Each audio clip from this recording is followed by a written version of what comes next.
Now, we have a debate. Yeah. New school, old school. Yeah. Who is the GOAT basketball player in your opinion? Michael Jordan. Period. I don't need the last thing y'all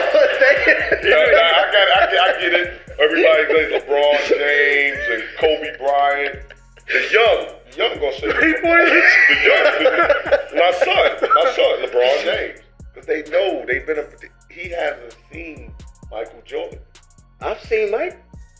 I haven't seen as much Mike as y'all. Yeah. Whatever y'all. In the never-ending battle over the GOAT crown, every once in a while, a statement drops so sharp it feels like a judge slamming the gavel. That's exactly what happened when Kenny Anderson, a guy who actually had to guard Michael Jordan in real NBA games, delivered his verdict. Michael Jordan. Period. No debate, no long introduction, no warm-up, no easing into it, just straight to the point like a punch to the chest. And that's what made it hit different. This wasn't some fan drowning in highlight reels or someone glued to edited clips on social media. This was a man who lived through the war. A player who stood in front of Jordan and felt that pressure suffocating him. A guy who knew what it meant to prepare for Jordan, to game plan against him, and then watch every single strategy crumble the moment the ball went up. Anderson wasn't dropping an opinion for clicks or chasing viral moments. He was describing survival. He was talking about those long nights when Jordan shredded defenses, destroyed entire franchises, and made teams regret even showing up to the arena. That's the part LeBron supporters don't want to hear today. Their arguments usually lean on slow-motion replays, viral blocks, and clean montages edited to perfection. Meanwhile, the players who actually faced Jordan, they speak from raw experience, from the trenches, from the moments when everything was on the line and there was nowhere to hide. And their stories all sound the same. They all describe the same feeling of inevitability, the same sense of dread, the same understanding that no matter what you did, Jordan was going to find a way to beat you. Kenny Anderson's generation didn't admire Jordan from a distance. They felt him. They knew the pressure, the inevitability, the helpless feeling that no matter what plan you came up with, the man in the number 23 jersey was still going to break you. And what really makes Anderson's words sting is this. He didn't tear down LeBron or Kobe. He showed them respect. He acknowledged their greatness. He gave them credit where credit was due. But when the GOAT question came up, there wasn't even a half-second pause. There was no hesitation, no need to think it over, no weighing of options. Jordan stood alone. And that certainty, that immediate response, tells you everything you need to know. Then Anderson dropped the line that cut the deepest. Jordan never made mistakes on a basketball court. That was the standard he pointed to. Not just 6 for 6 in the finals or the highlight tapes that get replayed endlessly. Not just the dunks or the game winners or the clutch moments, but straight-up flawlessness. Complete, total, undeniable mastery of the game. You tried trapping him, he adjusted instantly, reading the defense before it even fully formed. You forced him left, he cooked you anyway, finishing with his offhand like it was second nature. You sent double teams, he split them without breaking stride or hit the perfect pass without blinking, finding the open man before the defense could recover. He played like chess at full speed, moving 10 steps ahead of everyone else on the court. Zero fear, no cracks, no weak spots, no moments where you could exploit a weakness or catch him off guard. That's why Anderson's testimony carries so much weight. Because in an era where debates lean heavy on stats, totals, and longevity, where people argue about who played in the tougher era or who had the better supporting cast, Jordan still stands alone in the category that defines real greatness, perfection. And that's the peak LeBron can't reach. It's not about disrespecting LeBron's game or denying his incredible talent. It's about understanding that when it comes to being the GOAT, flawlessness isn't optional. It's not just one factor among many. It's the requirement. It's the standard that separates the all-time greats from the absolute best to ever do it. And only Jordan ever checked that box completely. Jordan didn't chase championships. He built them brick by brick from the ground up. That's where Kenny Anderson's point slices straight through the modern narrative like a hot knife through butter. Jordan never looked for an escape hatch. He never searched for the easy way out. When things got ugly in Chicago, when the Pistons were physically beating him down, when the Celtics looked unbeatable, when the pressure mounted and the losses piled up, he stayed. He stayed in Chicago. He took the hits. He absorbed the Detroit punishment, learning from every brutal playoff loss. He battled Boston's legends, studying their game and figuring out how to beat them. And he climbed to the top the hard way through sheer determination and an unbreakable will to win. That dynasty wasn't handed to him on a silver platter. Nobody gave Jordan anything. He built it from the ground up, creating a culture of excellence that demanded the best from everyone around him. That's the real difference. LeBron stepped into ready-made systems, situations where other superstars were already there or the infrastructure was already built. Jordan didn't inherit a kingdom. He built the kingdom himself. His championships weren't collected through relocation or perfect timing or waiting for the right pieces to fall into place. They were earned the hard way through blood, sweat, tears, and an unshakable commitment to winning. And Kenny Anderson made that crystal clear. Jordan's titles grew from the ground up. No shortcuts, no handouts, no safety net, no plan B if things didn't work out. Jordan tilled his own soil. He planted the seeds. He watered them with his work ethic. He nurtured them with his leadership. And he built everything through blood, sweat, and a ruthless culture of dominance he demanded every single day. Not just from himself, but from everyone who wore that Bulls uniform. LeBron's titles, like Kenny Anderson hinted, came through moves and mergers, jumping situations when the ground got shaky, when things weren't working out the way he hoped. Even Kobe, Jordan's closest mirror in terms of mentality and approach, stayed planted in Los Angeles for 20 years. 20 years with one franchise. He took every hit, absorbed every criticism, survived the lows when the team was terrible, and rose again without ever running from the smoke. That's loyalty. That's commitment. That's what it means to truly build something. And in the story of greatness, loyalty is the line that separates a king from a mercenary. Jordan ruled like a monarch who dared the world to try him. He took his crown by force, held onto it through sheer dominance, and never stepped off the throne. He made everyone come to him. He made everyone adjust to his level. LeBron, on the other hand, often feels like a hired gun, shifting landscapes to find better odds, looking for the situation that gives him the best chance to win rather than creating that situation himself. That's exactly why Anderson's words cut so deep. Jordan didn't chase rings. He didn't dodge adversity. He didn't look for shortcuts or easier paths. And when the GOAT conversation comes up, how you win matters just as much as what you win. The journey matters. The method matters. The way you build your legacy matters. Jordan didn't go searching for greatness. He forged it himself with his own two hands, then turned it into the blueprint everyone else wishes they had. The standard everyone else tries to measure up to. 6 trips, 6 rings, 6 finals MVPs. No asterisks, no excuses, no what ifs or maybes. Just a solid, unbreakable wall of dominance. Jordan didn't stack trophies just to have a collection. He built separation. He created a gap between himself and everyone else that nobody has been able to close. Kenny Anderson didn't sugarcoat it.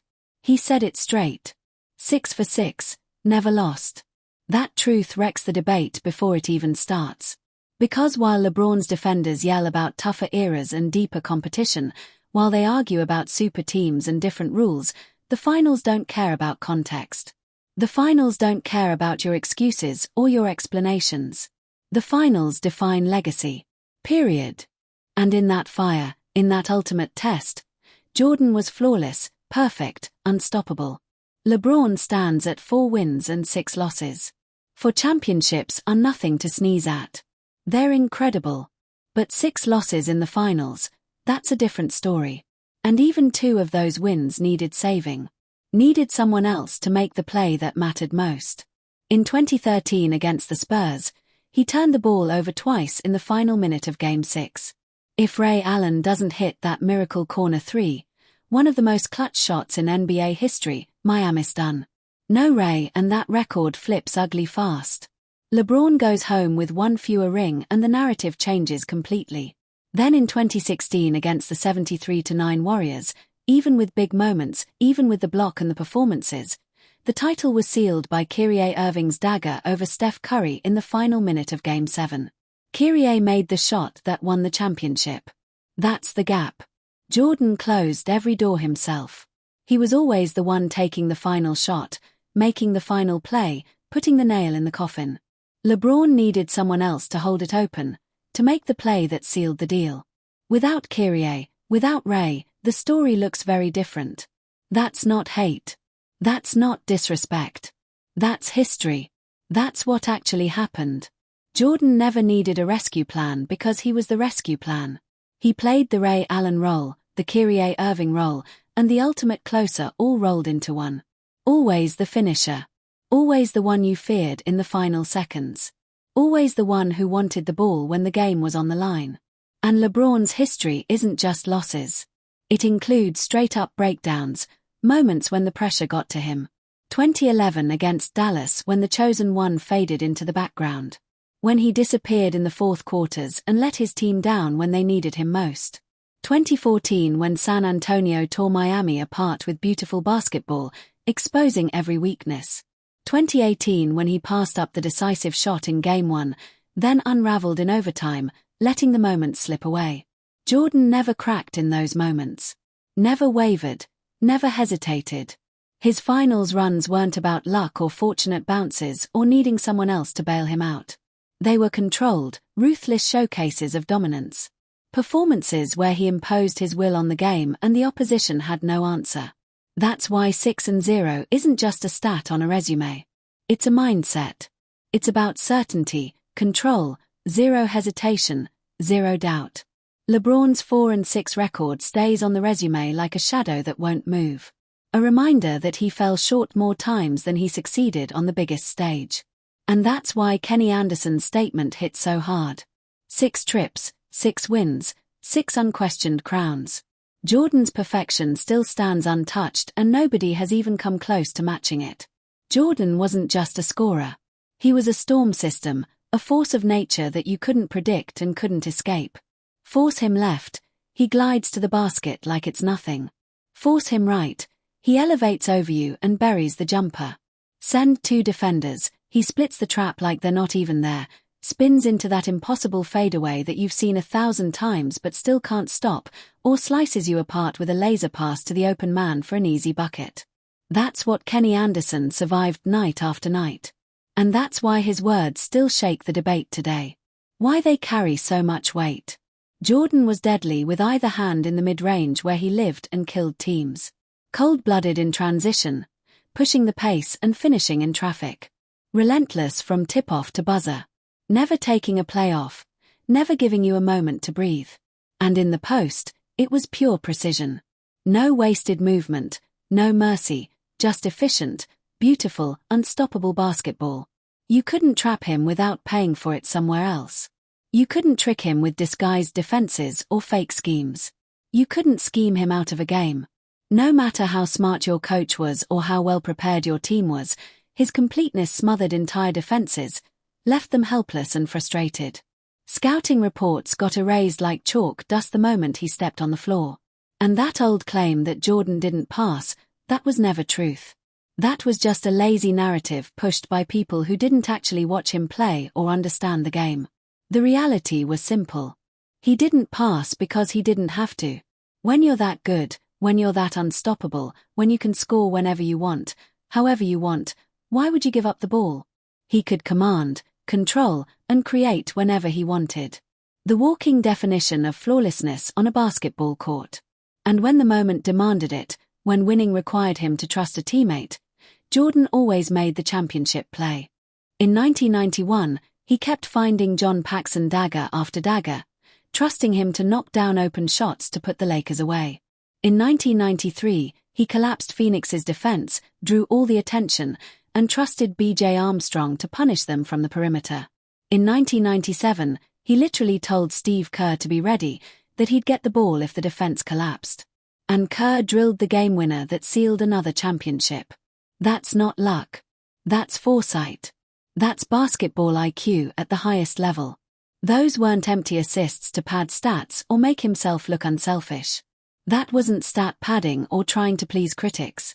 That was surgical, situational brilliance, making the right play at exactly the right time. Jordan didn't pass to look unselfish or to get praise from analysts.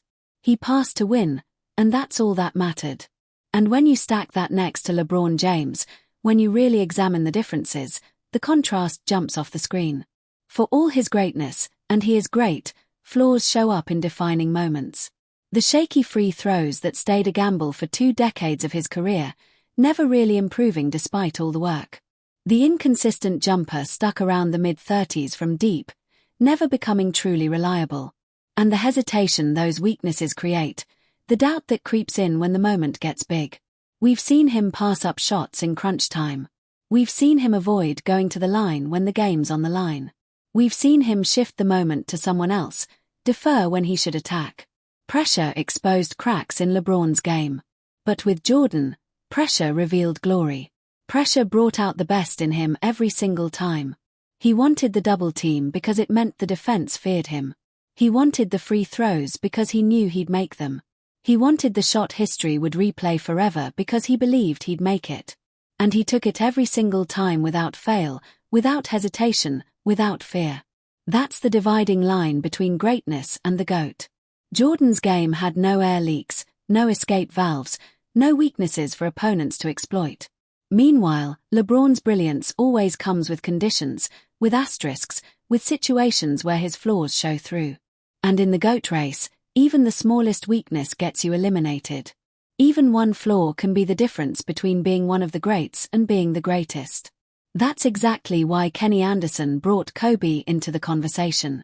Because if anyone ever breathed that same rare air as Jordan, if anyone ever came close to matching that mentality and approach, it wasn't LeBron, it was Kobe. Same obsession with winning, same Mamba mentality. The kind of obsession that stole sleep, strained relationships, and shaped identity. Kobe stayed with the Lakers for 20 years through thick and thin, through championships and rebuilds. He didn't run when the roster collapsed after Shaq left. He didn't look for easier situations or better opportunities. He rebuilt in purple and gold through grit, pain, and pure willpower, dragging that franchise back to championships through force of will. That mindset, that approach, that loyalty, that's Jordan's bloodline, that's the legacy he left behind, and it's the standard by which all other greats are measured. If this breakdown hit you, go ahead and smash that like button. Make sure you subscribe for more real basketball talk and debate breakdowns. Share this with someone who still argues the GOAT debate and won't let it go. Drop your thoughts in the comments below. I want to hear where you stand on this. Do you agree with Kenny Anderson? Or do you think someone else deserves the crown? Let me know.